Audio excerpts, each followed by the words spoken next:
the Lord? Why should God even talk to us when we call on Him? We don't listen to Him sometimes, so why should He even listen to us? You don't act like a Christian every day anyway. We wear our faith as though it's an option and not our priority. And if this is the way we act, if this is the way we operate, why do we even dare to think we deserve a word from the Lord? Does this world that we live in deserve a word from the Lord? When we are bombarded with reality TV shows that make a mockery of the family, when there are more dollars put in entertainment than in education, do we really deserve a word?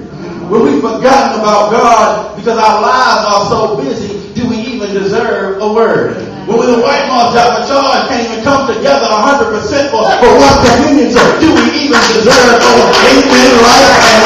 When our children can't play in the streets without being beaten by gangs, what has happened to our society and our world? Do we even really deserve a word from the Lord? The fact of the matter is, my White Marsh Church family, having a word from the Lord keeps you focused. And Isaiah reminds the people of Israel to maintain focus, not only on the things of the world, but on the things of God.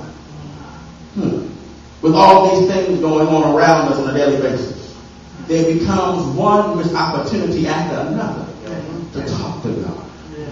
But we have to take the warning signs Isaiah gives us. Don't ignore them so we can receive then the word from the Lord. In Isaiah's book, chapter 55, verse 6, this one verse warns us to be cognizant of God's presence in our lives, telling us to seek the Lord while He may be found, call upon Him while He is near, suggesting that if we don't watch it, we may call on God and not get an answer at all. Isaiah was indeed warning us, giving us a prophetic heads up that if you don't seek God, you risk personal intercession time with God, and there is no guarantee that you will get that time again later. Isaiah the prophet saw this as a bad move for God's people to put earthly things, goals, and ambitions above the time spent with the Father. Oh, there's a risk in that. Oh, so I got to ask this morning, is your risk worth the reward? Is the risk of losing ground in your spiritual life worth the reward of anything this world can offer you?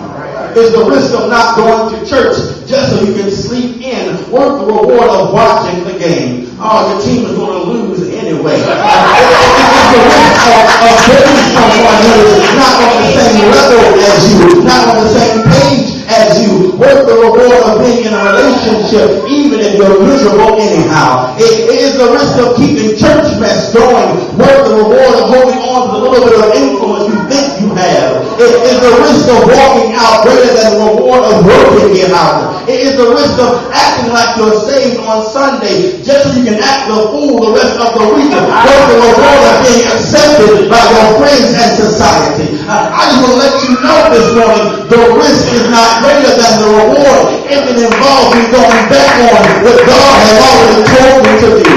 God told Isaiah to do a work in this earth, and there was nothing this world could do to distract him from his calling. And there will be nothing this world can do to you. No distraction great enough. No bigger stoppage. Nothing can deter you from doing what God needs you to do in your life. That there is nothing this world can offer me. No position high enough. No amount of money good enough. No fame. No fortune. No riches untold. Turn up and say, I'd rather have Jesus than silver or gold. There's so much this world can offer me.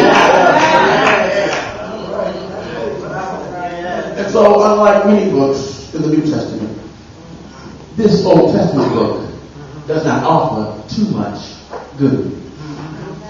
There aren't too many cute Bible quotes in Isaiah. It's not a popular book as the gospel books.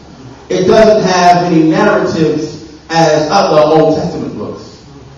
But this book, my White Marsh Church family, comes to you straightforward with the truth. No ifs, no ands, no buts. Isaiah gives it to you straight. This book, Isaiah, foretold the spiritual future of a people by telling them how in the year King Uzziah died, I saw the Lord sitting upon a throne high and lifted up, and his train filled the temple. This book gave a clear identity in naming our God and saying, I am the Lord, that is my name, and my glory I will not give to another. Isaiah even set straight with our first piece of divine inspiration, foretelling the coming of Jesus and letting us know that, yes, he was wounded for our transgressions, he was bruised for our iniquities, the chastisement of our peace was upon him, and with his stripes we are healed. He tells it to us truly. We can handle that. You don't need to second guess that book. We can handle that when the news is given to us straight, without any sugarcoating, without any softening it up, with no cushioning of the blow, because we've been used to that already. But every now and then, we can hear the news given to us straight, clear, and to the point. Yeah, tell me to get my life right. Tell me to get out of games and back into the classroom. Tell me to stop gossiping and I can talk good about somebody. Tell me to stop smoking weed, stop smoking cigarettes, and stop drinking alcohol. Tell me to stop abusing my soul. Get quiet on me now. Tell me to stop, to help me forgive those who've done me wrong and let my past go. Tell me to take seriously the faith that is present before me. Tell me to have a sense of value of myself and my community. Tell me to be supportive of my church a little bit more. Tell me to give my life right. Give it to me straight. Why? Because if you take yourself seriously, then God will take your request seriously. He will hear you. He will see how you have not taken this life for granted. He will hear your request and he will answer your call. I'm so glad at the time of trouble when I call on him, he hears my voice.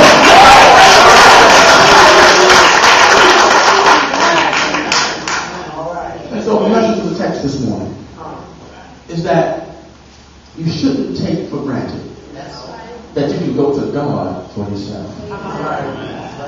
You don't have to pray. You don't have to pay a priest to do it for you. That's right. No one has to intercede on your behalf if you don't want them to. That's right. All you have to do is open up your mouth and call on God for yourself. And when you go to God for yourself, you get his forgiveness. Verse 7 says, you can return to the Lord. He may have mercy on them, but he will abundantly pardon. That's just God's forgiveness. His forgiveness is not like man's forgiveness, where they give it to you on Monday and take it back on Wednesday. No. This is a forgiveness that is everlasting. To be forgiven is to be excused from something bad or horrible that you did against somebody else. To be forgiven is to be excused from a fault or an offensive act or deed. The New Testament tells us in the Lord's Prayer to ask God to God forgive us as we forgive others. There is a continual notion that as we go to God, then God will come toward us. If we forgive others, then God will forgive us. Now, yes, I know at times it is easier said than done. But if God can forgive us, then surely we can forgive somebody else. We are pressed toward his forgiveness. You also get his presence. Verse 8 lets us know that he is not like us. Thank God for that. He said, my thoughts are not your thoughts, nor your ways my way. I thank God for that. This section of Isaiah is a comforting piece to remind the future generation that God has not forgotten about them. The present generation, the old school Christians, have gotten much from being in the presence of God. But for the next generation, the new school Christians have yet to experience God for themselves. The future generation only has the testimony and witnesses of the elders to go off of. They don't know God for themselves just yet. But the text enabled them to know that this religion, this faith belief is good for those who came before you. Yes, it is, but it's also good enough for you. All you got to do is get in his presence.